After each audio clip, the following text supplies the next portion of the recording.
Hello my dear students, अस्सलाम वालेकुम। कैसे हो सभी लोग? आई होप कि अच्छे होंगे।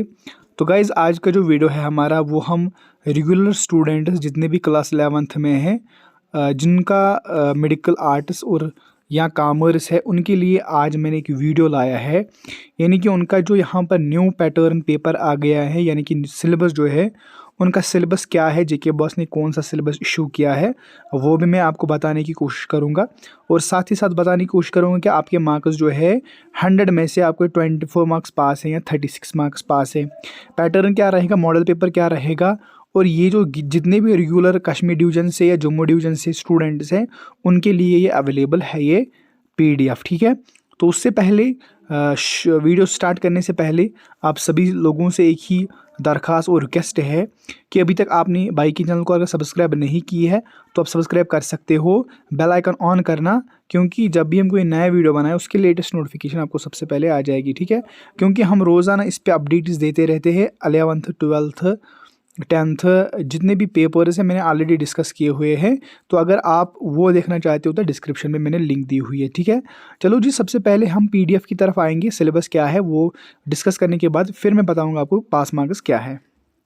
तो गाइज़, ये है आपका जो सिलेबस है क्लास 11th का, जितने भी रेगुलर स्टूडेंट्स हैं उनके लिए अवेलेबल है ये पीडीएफ। तो जानने की कोशिश करेंगे। यहाँ पर सबसे पहले स्टूडेंट्स को कन्फ्यूजन है कि सर इस साल हमें सिलेबस जो है वो चेंज हो गया या नहीं हो गया। तो आपको मैं बताता चलूँ, आपका सिलेबस जो है वो बिल्कुल सेम ही रहेगा, क्योंकि अगर चेंज हो गया तो मैं आपको उसके बाद दूसरा वीडियो लाऊंगा, क्योंकि इस साल जो है वो कोई भी यहाँ पर चेंज नहीं आ गई है क्लास 11th स्टूडेंट्स के लिए। जितने भी students medical, non medical, arts या फिर कॉमर्स के हैं उनके लिए ये जो सिलेबस की पीडीएफ है वो घर में होनी चाहिए, क्योंकि इसी के हिसाब से आपके मार्किंग, आपके पेपर और आपका पैटर्न जो है वो आ सकता है। ठीक है, तो सबसे पहले अगर हम यहाँ पर देखेंगे, आपका सिलेबस जो है ये जेके बॉस ऑफिस के वेबसाइट पर, ऑफिशियल वेबसाइट जो है वहाँ पर आपको मिल जाएगी।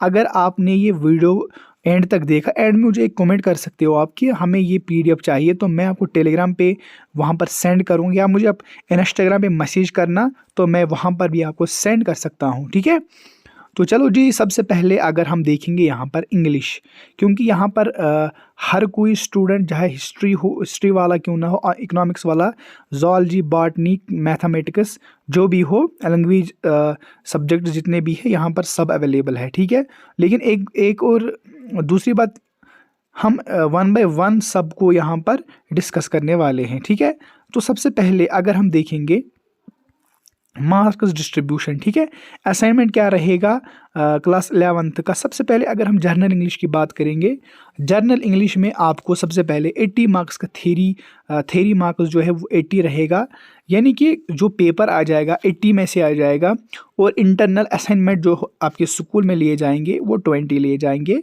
इंग्लिश को। हिस्ट्री में 90 मार्क्स आपको थेरी में मिल जाएंगे, 10 प्रोजेक्ट वर्क। इकोनॉमिक्स में भी ऐसा ही सेम रहेगा जैसे हिस्ट्री में है। जियोग्राफी में 70 मार्क्स आपको क्या रहेंगे थ्योरी में, 10 मार्क्स आपको इंटरनल रहेंगे, एक्सटर्नल आपको 20 रहेगा। पॉलिटिकल साइंस में 100, फिलोसफी में 100, एजुकेशन में 100। साइकोलॉजी की अगर बात करेंगे 70 आपको थ्योरी में मिल जाएंगे, 10 आपको इंटरनल और एक्सटर्नल में 20 मार्क्स। सोशलॉजी की अगर बात करेंगे 80 मार्क्स आपको उसमें मिल जाएंगे थ्योरी में, 5 मार्क्स आपको मिल जाएंगे इंटरनल में, एक्सटर्नल में 15 मार्क्स मिल जाएंगे। तो होम साइंस की अगर बात करेंगे इसमें भी 50 मार्क्स मिल जाएंगे आपको। इसी तरीके से स्टैटिस्टिक्स की बात करेंगे 70, 10, 20।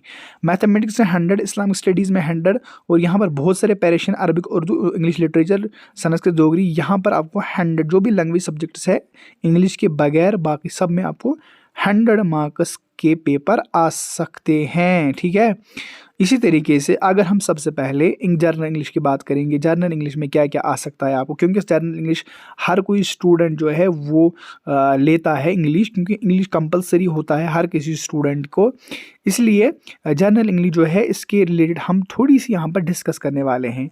सबसे पहले हम यहाँ पर जानने की कोशिश करेंगे, आपको जर्नल इंग्लिश का ये पेपर है, इसमें आपको 100 मार्क्स रहेंगे, और 8 मैंने पहले ही बोला आपको 80 में थ्योरी में मिल जाएगा, 20 आपको इंटरनल असाइनमेंट देनी है। ठीक है, इसमें आपको मैक्सिमम मार्क्स जो है 100 मिल जाएंगे। सबसे पहले कंप्रहेंशन रहेगा आपको, उसमें आपको कितने मार्क्स मिल जाएंगे कंप्रहेंशन में। कंप्रहेंशन का मतलब कि नोट्स राइटिंग जो भी होता है, 20 मार्क्स का मिलता है। इसमें इसमें आपको पैसेज आती है और multiple choice question fill in the blanks true false आते हैं पैसेज में ही, आपको वो करने होते हैं। इसी तरीके से अगर हम सब उसके बाद ग्रामर की बात करेंगे, ठीक है, ग्रामर राइटिंग स्किल की अगर हम बात करेंगे, आपको इसमें 30 मार्क्स मिल जाएंगे।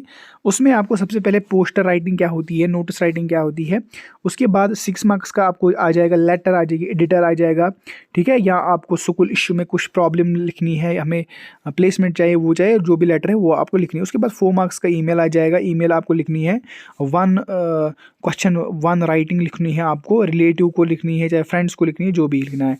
8 मार्क्स का फिर आ जाएगा रिपोर्टेड स्पीच, जो आर्टिकल होते हैं, डिबेट्स राइटिंग होती है, ठीक है ना, वो लिखना है आपको। उसके बाद आपको क्या करना है, करेक्शन लिखनी है, ठीक है, प्रिपोजिशन पंक्चुएशन जो होते हैं, मॉडल्स टेंसेस कंजक्शन, वो आपको यहाँ पर मेंशन करने हैं। इस तरीके से लिटरेचर की अगर हम बात करेंगे, लिटरेचर का मतलब ये जो आपने अपनी किताब में पढ़ा है वो आपको 30 मार्क्स में आ जाएगा। सबसे पहले आपको ऑब्जेक्टिव टाइप एक 2 क्वेश्चन का आ जाएगा, उसमें क्या रहेगा, आपको उसमें 2 क्वेश्चन रहेंगे, एक क्वेश्चन का एक आंसर यानी कि 1 मार्क्स मिल जाएगा। 5 मार्क्स आ जाएंगे शॉर्ट आंसर, उसके बाद लॉन्ग आंसर, उसके बाद वेरी लॉन्ग आंसर, उसके बाद भी वेरी लॉन्ग आंसर, क्योंकि ये जो है ये लिटरेचर में है, जो आपने अपने स्कूल में पढ़ा है किताब से, वही आपको यहाँ पर मिल सकता है, ठीक है। इसी तरीके से अगर हम फिर इंटरनल की बात करेंगे, इंटरनल में आपको 20 मार्क्स मिल जाएंगे। इसी तरीके से हिस्ट्री की अगर बात करेंगे, हिस्ट्री में आपको सबसे पहले यहाँ पर 90 मार्क्स जो है, ठीक है, 90 मार्क्स थ्योरी में और 10 मार्क्स आपको प्रोजेक्ट वर्क में मिलेंगे, ठीक है। और किस यूनिट में कौन कौन से चैप्टर्स और कौन कौन से यहाँ पर जो मतलब टॉपिक्स होते हैं, किस टॉपिक में कितने मार्क्स होते हैं, यहाँ पर मेंशन है। यहाँ पर आप लेफ्ट साइड में जो है वो आराम से देख सकते हो, मैं हाईलाइट भी करूँगा, आराम से ये देख सकते हो आप घर में। तो उसके बाद अगर हम किसी और टॉपिक की बात करेंगे, इकोनॉमिक्स की, इकोनॉमिक्स में आपको ये बहुत ही इंपॉर्टेंट एक रोल रखता है। आपको एक आर्ट्स के स्टूडेंट को 10 मार्क्स आपको प्रोजेक्ट में मिल जाएंगे, यानी कि स्कूल में ही आपको 10 मार्क्स मिल जाएंगे, अपनी कुछ मेहनत नहीं करनी है। 90 मार्क्स आपको थ्योरी में मिल जाएंगे, यानी कि आपने पेपर जो आपको आ जाएगा वो 90 का आ जाएगा, ठीक है। आपको टाइमिंग 3 आवर्स रहेगी। इंट्रोडक्शन लिखना है आपको इकोनॉमिक्स का, उसमें 7 मार्क्स मिलेंगे। उसके बाद कलेक्शन ऑर्गेनाइजेशन प्रेजेंटेशन डाटा आपको 30 मार्क्स मिल जाएगा। स्टैटिस्टिकल टूल्स एंड इंटरप्रिटेशन में 20 मार्क्स मिल जाएंगे। उसके बाद development projects economics project work में 10 मार्क्स आपको देने हैं, ठीक है। ये रहा इकोनॉमिक्स का। अगर जियोग्राफी की अगर हम बात करेंगे, यहाँ पर जियोग्राफी जो है वो भी ऐसी है, लेकिन इसमें कुछ चेंजेस है। लाइक अगर हम देखेंगे यहाँ पर 70 आपको थ्योरी में मिल जाएंगे, 30 आपको इंटरनेशनल में मिल जाएंगे, ठीक है। यानी कि 70 आपको पेपर आ जाएगा, उसमें आपको पास करने, यह आपको स्कूल में मिल जाएगा ये मार्क्स, ठीक है। तो पॉलिटिकल साइंस की अगर बात करेंगे हम, आर्ट्स वाले की, इस वक्त हम आर्ट्स की बात कर रहे हैं। पॉलिटिकल में आपको 100 में से 100 मार्क्स मिलेंगे। सबसे पहला यूनिट जो है उसमें आपको कितने मार्क्स मिल जाएंगे, 4 मार्क्स, ठीक है। उसके बाद 6 मार्क्स, उसके बाद 6 मार्क्स, उसके बाद भी 6 मार्क्स, उसके बाद 4 मार्क्स, फिर 5 मार्क्स, फिर 4 5 5 5। इसी तरीके से आपके हर किसी यूनिट में, हर किसी चैप्टर में मार्क्स दिए हुए हैं, उसी के हिसाब से आप पढ़ाई जो है वो स्टार्ट कर सकते हो, ठीक है। जो सबसे पहला जो मैथमेटिक्स का स्टूडेंट है, ठीक है, मैथमेटिक्स स्टूडेंट को ये मालूम होना चाहिए कि किस यूनिट में कितने मार्क्स होते हैं, क्योंकि मैथमेटिक्स थोड़ा सा डिफिकल्ट होता है क्लास 11th में। तो 11th का 3 आवर्स का ये पेपर रहेगा आपको, इसमें भी आपको 100 मार्क्स मिल जाएंगे। यहाँ पर अगर हम नीचे देखेंगे, सबसे पहला यूनिट जो है स्टैटिस, ठीक है ना, इसमें बहुत ज़्यादा इंपॉर्टेंट क्वेश्चंस आते हैं, तो ये आपको 6 मार्क्स का मिल जाएगा। उसके बाद भी 6 मार्क्स का रिलेशन एंड फंक्शन, उसके बाद ट्रिग्नोमेट्री फंक्शंस आपको 12 मार्क्स के मिल जाएंगे। प्रिंसिपल मैथमेटिक्स इंट्रोडक्शन, ये आप आराम से देख सकते हो, क्योंकि अगर मैं सारा यहाँ पर पढ़ूंगा तो मुझे लगता है कि वीडियो लंबी हो जाएगी, इसलिए मैं आपको शॉर्ट कीज बता रहा हूँ ताकि आप समझ जाओ, ठीक है। ये आपको स्क्रीनशॉट भी अगर ले सकते हो तो ले जाओ, ठीक है। अगर हम एनवायरमेंटल साइंस की बात करेंगे, एनवायरमेंटल साइंस भी एक बहुत ही अच्छा सब्जेक्ट है। अगर आपने एनवायरमेंटल साइंस लिया है ऑप्शनल, तो ये बहुत अच्छे सब्जेक्ट है। मार्क्स की अगर बात करेंगे, थ्योरी में आपको 70 मिल जाएंगे, प्रैक्टिकल यानी कि उसमें आपको 30 मार्क्स मिल जाएंगे। यानी कि ये जो प्रैक्टिकल होता है, इंटरनल जो एक्सटर्नल इंटरनल होता है, इसमें आपको स्कूल में ही मार्क्स मिल जाएंगे, ठीक है।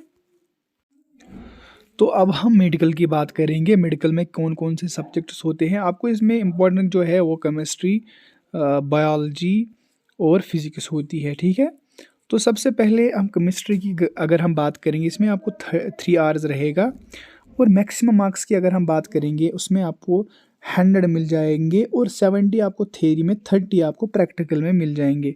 और सबसे पहला यूनिट जो है इसमें आपको क्या क्या मतलब कि कौन से क्वेश्चंस आ सकते हैं यहाँ पर दिए हुए हैं। यहाँ पर क्वेश्चंस के जो मार्क्स होते हैं वो क्या है वो भी यहाँ पर दिए हुए हैं।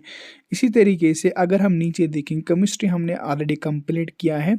अगर हम यहाँ पर फिर उसके बाद प्रैक्टिकल्स की बात करेंगे, वो आप आराम से देख सकते हो प्रैक्टिकल्स जो है वो क्या है।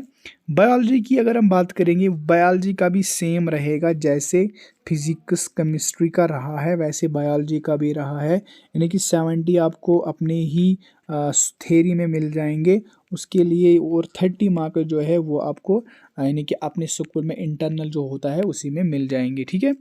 तो उसके बाद कॉमर्स की अगर हम बात करेंगे, कॉमर्स में भी ऐसा ही है जैसे मैंने पहले ही बता दिया है कि स्टैटिस्टिक्स में क्या होता है। ठीक है। प्रैक्टिकल्स में कितने मार्क्स मिल जाएंगे ये मैंने ऑलरेडी डिस्कस किया हुआ है। तो उसके बाद अगर और इन्फॉर्मेशन चाहिए आपको, कोई पेपर चाहे मॉडल पेपर, तो आप मुझे नीचे कमेंट कर सकते हो, मैं उस पर भी एक सेपरेट वीडियो बनाऊंगा। ठीक है। ये क्लास 11th का सिलेबस है, अभी तक कोई चेंज नहीं हो गई, सिलेबस वैसा ही है जैसे पहले था। ठीक है। अगर फर्दर इन्फॉर्मेशन चाहिए भाई को कीजिए कमेंट नीचे इस चैनल को। अगर अभी तक सब्सक्राइब नहीं किया तो सब्सक्राइब भी कर सकते हो। चलो दीजिए इजाज़त, भाई को अल्लाह हाफिज़।